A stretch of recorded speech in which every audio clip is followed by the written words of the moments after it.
everyone. Welcome to Fat 50 and Running a Marathon, a channel dedicated to health, diet, fitness, and goal achievement.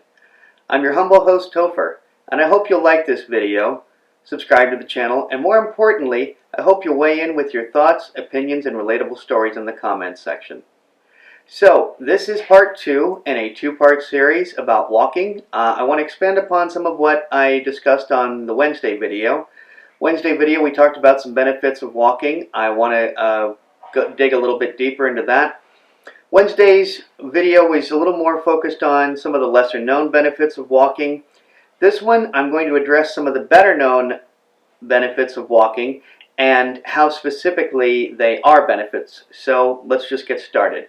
What I want to bring up first is something known as forest bathing. Now, I came across this term in a journal or a post from the International Journal of Environmental Research and Public Health.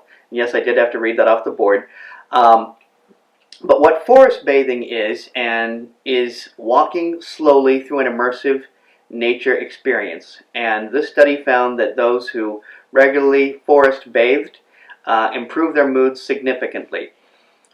I know that it's very easy to say, well, I don't live anywhere close to nature. That would, be too difficult. I have lived in some major U.S. cities. I currently live in downtown Los Angeles. I've lived in Upper Manhattan. I've lived in South Brooklyn. I've lived in Chinatown, San Francisco. I've lived in Las Vegas, which is one giant desert. In each of those cities, I could find a place that was an immersive nature experience to walk through that was basically walking distance where I was from. So I don't want to hear the story of I live in the city, there's nowhere for me to walk. There's parks, there's wooded areas. There is some place that you can walk. Even if you end up having to walk in a quarter-mile loop around and around and around, 4 times around a quarter-mile loop equals a mile. And if you are forest bathing, you are improving your mood, you are improving your cognitive abilities as well. And so forest bathing is a great, great thing. And that is also a chance just basically to commune with nature. So going on a forest bathing also means you get to see some new and interesting things, maybe some birds, some other wildlife, some plant life you didn't know before. It's without a doubt full of benefits. Okay, the second benefit that I want to discuss with walking is heart health. And we've all heard walking is good for the heart. Well, there's 3 main ways in which walking is very good for the heart. First off, it lowers blood pressure. It lowers blood pressure because when your heart actually is in movement and you're forcing it to circulate and pump blood through it, believe it or not, you're actually strengthening the heart muscles enough that they don't have to work as hard the next time around.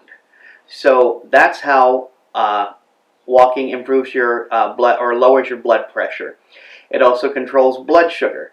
That one is pretty self-explanatory. When you're walking, you're burning calories. When you're burning calories, you're controlling your blood sugar, or at least in part controlling your blood sugar. Lastly, it reduces the risk of heart disease. And that one kind of stands to reason too. The more blood is pumping through your heart and through the arteries, it's more difficult for those arteries to become clogged. And all I can tell you is that I had coronary artery disease that led to my heart attack. I do enjoy walking and have done a fair amount of walking. Clearly, if I had done more walking or more brisk walking, I may have done myself well. But there's a number of things that probably contributed to my coronary artery disease. Number 3, walking aids digestion. Now, I've been hearing, I remember as a small kid hearing that you should go for a walk after eating, all of those things. I had a lot of difficulty finding any specific studies correlating how walking aids in your digestion, other than naturally if you're walking, you're circulating blood and you're increasing your airflow, your oxygen flow. So oxygen and blood are the 2 conduits that make everything move faster. That kind of stands to reason. Now, I did read something many years ago, and that was talking about how those of us who've owned a dog know that sometimes your dog, when you go to take them outside, even if they were whining and whining about how they need to go outside, you'll start walking them, and they'll walk, and they'll walk, and they'll walk, and it seems like they're looking for a perfect place to do their business. Turns out, that's not the case. It's not that they're looking for a specific spot, but instinctively, animals know that by walking, they're stretching their bowels, and they're making it the elimination of their waste easier. Those of you who've spent any time with horses will know, and I'm not going to claim that there is no horse dung in stables, but you'll know that horses, oftentimes the longer a walk that they go on, and the more you ride your horse is going to start plopping as it's walking. So that's just the case with that. Walking stretches your bowels, that makes it easier for waste elimination, whether it's your dog or it's you. So that's how walking aids in digestion. Varicose veins. Walking prevents or cuts down on the amount of varicose veins. And this is actually fairly simple. Varicose veins are a sign of weakness or damage in your veins. And it is more difficult to damage your veins if your veins are strengthened by frequent walking. Muscle mass around your veins, as it turns out, actually increases the strength of the veins themselves. So by walking, you're making your legs stronger. By making your legs stronger, you're also making the veins in your legs work harder and therefore increase in their strength as well. Lastly, and this one is based upon some very early studies, and so therefore there's not a whole lot to suggest why specifically this is the case, but it is, as I said, early studies are indicating that walking helps with decreasing cognitive decline in Alzheimer's patients. And there's a lot of theories about this. Naturally, the first one being the more you're walking, again, you're forcing your circulatory system to work much more, and that is helping with your cognitive abilities. A lot of people, however, are claiming the reason for this is when you walk, you leave the familiar. Even if you're walking in familiar areas, things change outside of your home that you have no control over.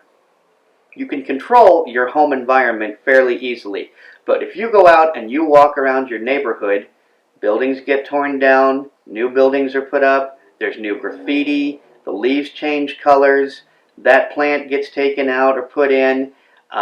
Any number of things can happen in your neighborhood over the course of 24 hours.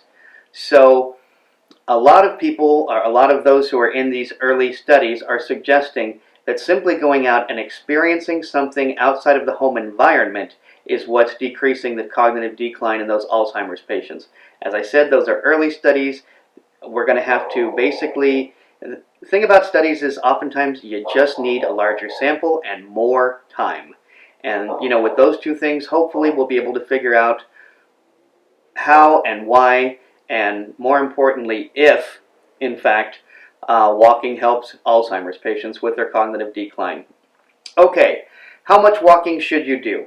Well, that's going to vary by a number of factors. It's going to matter by, how much physical strength you have at the moment, how old you are, how much you eat, do you overeat, all kinds of factors are going to weigh into it. But I want to stress a couple of points that might suggest to you or help you figure out exactly how much walking you should be doing. Now, my mom used to say all the time, the less you do, the less you can do. The more you do, the more you can do. So if you're not doing any walking right now at all, any walking that you do is an improvement. And I mean any walking. If you're not the kind of person who gets up from the couch and walks to the next room, unless it's to get to the refrigerator to grab a beer or a snack or whatever, but if you are somebody who walks only during those commercial breaks, maybe consider walking during other commercial breaks. Just that simple. Get up, walk to the kitchen, walk to the refrigerator, come back. You've done more walking than you did before, and anything is better than nothing. Okay, anything at all. Remember also that it's best to start small. Charles Duhigg, in his book The Power of Habit, suggests starting small with pretty much any habit that you're trying to establish.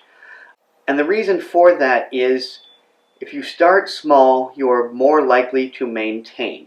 You start big, you're less likely to.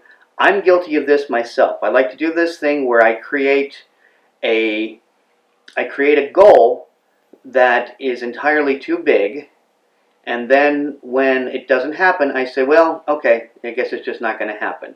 So start with the smaller goals. Over the course of time, those smaller goals can grow. You can start demanding more of yourself. But at the very, very beginning, if you're just starting out, start small. Secondly, do not overexert yourself. There is absolutely no reason to walk yourself to sheer exhaustion. Another thing you need to remember is that when walking, you have to walk back. Okay, so whether you walk out your front door and walk around the neighborhood, or whether you walk to your car, drive to the park, and walk around the park, remember that you have to walk back. You have to walk back to your house, you have to walk back to your car. So the first sign that you're showing some, let's say, I wouldn't go so far as to call it exhaustion, but if you're starting to feel a little bit tired, that's probably the time to turn around, make a U-turn, and walk back. Very, very importantly too, I want to stress hydration. It's important to walk, it's important to hydrate as you are walking, particularly if you're walking in warmer weather. If you're walking any more than 3 miles, you really should consider carrying a water bottle with you. Or if you're, say, walking around a park, you need to make a mental note of where the water fountains are. Even if you're walking through the neighborhood, sometimes there's buildings that have open lobbies. You can just go in, drink out of that water fountain. Get an idea of where the water fountains are if you're going to be walking more than 3 miles. Or, as I said, carry water bottles on your person. Very, very, very important to hydrate, particularly in warmer weather. The last thing I'm going to say about walking and how to do more walking, or how much walking you should do. Again, in that same vein that I said before, something is better than nothing. Stay consistent. Now I want to go a little bit further into the whole thing about creating walking as a habit. There's a theory of thought that says that if you want to establish a habit, you should establish it considerably less than you think you can do. Here's what I mean by that. If you decide there is absolutely no reason after you get home from work every day that you should be able to walk 10 minutes. You say, that's something I can do with absolutely no problem whatsoever. Great.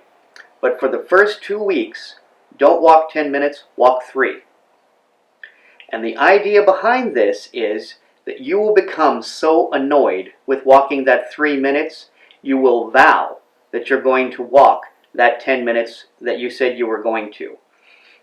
It's sort of a precursor to the goal that you're setting for yourself.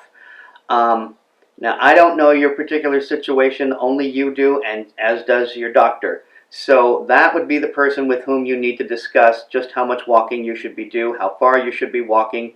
And, you know, another thing to consider is that evenings and early mornings are cooler weather than in the middle of the day. If the middle of the day, when, you know, when it's at its hottest, is the only time that you have to walk, you know, you work with what you have. You work with the schedule that you have. But I just want to recommend to you that you stay consistent. And the way to stay consistent is to set smaller goals. So if you establish that you're going to walk, as I said, 10 minutes every day after work, walk those 10 minutes. And then the days when you feel like, hey, I could walk a little bit longer, great, walk a little bit longer. Those days when you don't, you know, you walk only the 10 minutes. Something that I do, because I walk in the mornings, is I get dressed and I walk out the front door of my apartment building down to the sidewalk, and if I think to myself, I just don't want to do this, I walk around the block. A literal series of 4 right turns until I come back, and that's all I do. Then, you know, there are usually what ends up happening when I do that is I come back inside, I sit down, and I think to myself, I could have done more than that. But I know that I at least did something, and that is what maintains consistency. Consistency involves doing so enough of the habit that you are maintaining it. So anyway, that's my 2 cents, and I hope that you'll consider walking more than you already are. And if you're not doing any walking at all, I hope you'll consider just starting. So until next time, remember, only by taking care of ourselves first are we capable of taking care of others. Thanks again for watching. Topher.